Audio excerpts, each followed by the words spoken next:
toutes les personnalités et à tous les invités venant à Djambala, terre de paix, d'accueil et d'hospitalité. Je leur transmets le traditionnel Mborabé des populations qui vous accueillent. Mesdames et messieurs, la présente conférence se tient grâce à la volonté du président de la République, son Excellence M. Denis Sassou Nguesso, qui, malgré une conjoncture économique et financière difficile, a maintenu le financement des projets importants dont la tenue de cette conférence. À cet effet, nous prions respectueusement M. le ministre de l'Intérieur de la décentralisation, du bien vouloir lui transmettre nos remerciements et l'assurance de notre très haute considération pour son engagement à promouvoir le fonctionnement régulier de l'administration territoriale. Cette conférence nous permettra de procéder à une évaluation ne serait que sommaire de notre parcours, mais aussi de nous projeter dans le futur. Merci d'être présents parmi nous. Bon séjour et bons travaux à tous. Vive la République, vive les plateaux, vive Djambala, je vous remercie. Et bienvenue à tous les participants à ces assises. Nous recevons Monsieur le Préfet du département des Plateaux pour son allocution de circonstances. Qu'il vous plaise, mesdames et messieurs, de recevoir ici et maintenant, au nom de toute la population du département des Plateaux et aux miens propres, nos chaleureuses et sincères salutations. Puisque l'occasion s'y prête à l'entame de cette nouvelle année 2026, recevez mes vœux les meilleurs de santé, longévité, prospérité et de paix pour vous tous, vos familles respectives et aux personnes qui vous sont chères, de découvrir notre grand département aussi beau par ses hommes, ses femmes et sa nature, et aux autres d'apprécier sa douceur et la paix qui y règne. Monsieur le ministre, je garderai longtemps et toujours le souvenir de ces cordiales retrouvailles, puisque vous nous offrez non seulement une occasion de partage, d'échange et de réflexion sur les défis de l'administration territoriale congolaise, mais aussi parce que vous avez bien voulu faire de Djambala la capitale de la bonne gouvernance électorale. La présente conférence qui se tient à l'orée de l'élection présidentielle et dont le thème central est le préfet face aux enjeux de la gouvernance électorale. En ce jour où s'ouvre dans cette ville paisible de Djambala, dans le département des Plateaux, la présente édition de la conférence des préfets, je vous salue tous au nom de Monsieur le Président de la République et de Monsieur le Premier ministre chef du gouvernement pour avoir répondu présent à cette rencontre traditionnelle et institutionnelle à l'effectivité de laquelle nous travaillons sans désemparer voici déjà plusieurs années. J'ai nommé la conférence des préfets élargie au président des conseils départementaux et municipaux.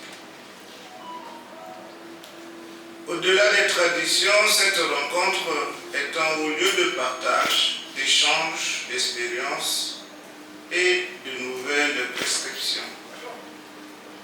Elle est un moment de discussion, de débat hautement intellectuel et politique, au cours desquels notre pratique préfectorale rencontre notre raison. C'est un moment où notre expérience rencontre la noble et généreuse critique, afin d'écouter le temps, oui, le temps, avec ses exigences toujours renouvelées et toujours plus dynamiques. Il s'agit précisément pour les préfets de la gestion harmonieuse des entités administratives dans ce qu'elles ont d'essentiel, les hommes, les tâches et les missions. Les hommes parce qu'ils ne sont pas toujours les mêmes. Les hommes parce qu'ils ne sont pas l'objet d'une science exacte, afin d'en tirer une connaissance définitive. Il faut y être à l'étude et à leur écoute permanente. Les tâches parce qu'il faut continuer à se les approprier. Il faut continuer à intérioriser les dispositions du décret 2003-20 du 6 février 2003 portant fonctionnement des circonscriptions administratives territoriales afin qu'elles guident votre action. Et les missions, parce qu'elles varient selon les moments, selon le temps. Oui, le temps, le maître absolu de nos idées et de nos pensées et de nos actions. Le temps parce qu'il circonscrit le passé, le présent et le futur. Le temps parce qu'il juge notre expérience. Tout cela appelle une remise en question permanente de nos certitudes pour soumettre à l'épreuve de nouvelles dynamiques et les adapter aux exigences de nouveaux paradigmes.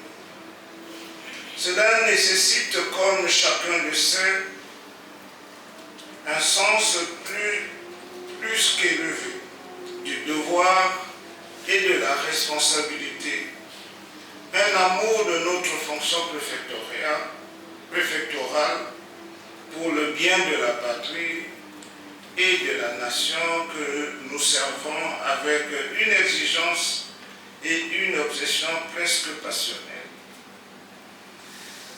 C'est justement ce que vous avez su montrer jusqu'à présent. Je vous en félicite et vous encourage à maintenir le cap des valeurs humaines et de grandes idées sur lesquelles se fonde le Congo, notre pays. Ce sont les mêmes exigences que je renouvelle aux présidents des conseils départementaux et municipaux pour être en parfaite harmonie avec les engagements qu'ils ont pris vis-à-vis du peuple et de l'État. Voilà pourquoi j'en appelle en conséquence à une concertation permanente entre vous à propos des contours de toutes les compétences que l'État a transférées aux collectivités locales. Veuillez vous mettre ensemble à ce sujet. Mesdames et messieurs les préfets, mesdames et messieurs les présidents des conseils départementaux et municipaux, ce sont là tous les enjeux de cette édition de la conférence des préfets que je déclare ouverte et à laquelle je souhaite un réel succès. Bon travail à tous, je vous remercie. Je ne vais pas rester longtemps, mais je voudrais simplement dire un mot sur la gestion. Et nous pensons qu'on pourrait avoir un comité de gestion du pôle agricole, comme un comité de pilotage pour les projets, dans lequel les instances locales sont représentées. Si vous êtes au niveau du district, de la ville, etc. Donc les autorités locales sont représentées. Le ministère de l'Agriculture est représenté parce que les aspects techniques, c'est nous qui les avons. Et ensemble, on peut, pour ainsi dire, gérer, manager le territoire du point de vue agricole. Voilà l'idée générale, mais je peux aller dans les détails s'il y a des questions. Voilà. Mais à partir de là, on se pose même plus des questions. Y aura-t-il développement ou pas? Allez demander aux gens de l'Udima qui sont là. Il y a un monsieur c'est un monsieur un peu à repris de justice et puis qui travaille avec nous.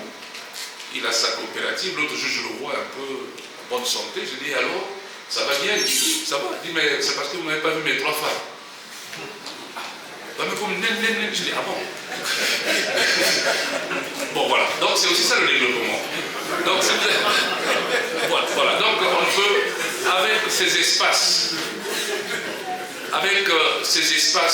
agricoles, forcément la production arrive, et qui dit production dit argent, développement, emploi, etc.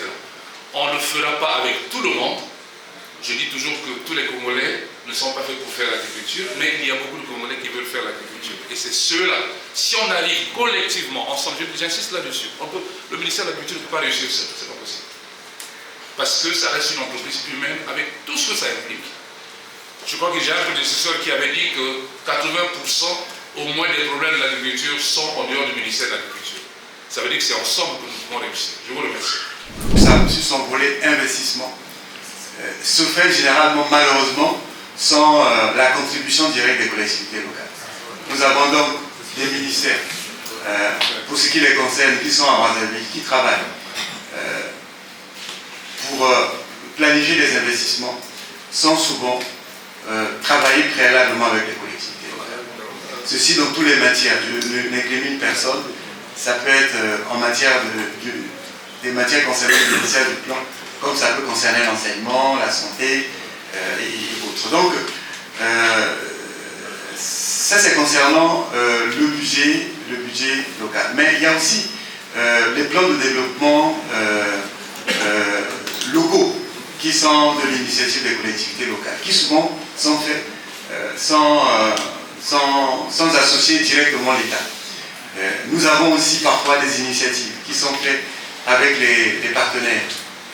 Là aussi, malheureusement, souvent par les services de l'État sont aussi associés les collectivités locales. Donc, nous pensons qu'il est nécessaire et qu'il est temps que l'on puisse mettre en place un cadre où, en matière d'investissement, il y a un dialogue permanent entre l'État et les collectivités locales. De cette manière, on aura plus d'efficacité, plus de réalisation et plus de résultats pour notre pays et au bénéfice des populations. Voilà ce que j'avais un peu à résumer en 2 mots de tout le speech qui a été fait et qui...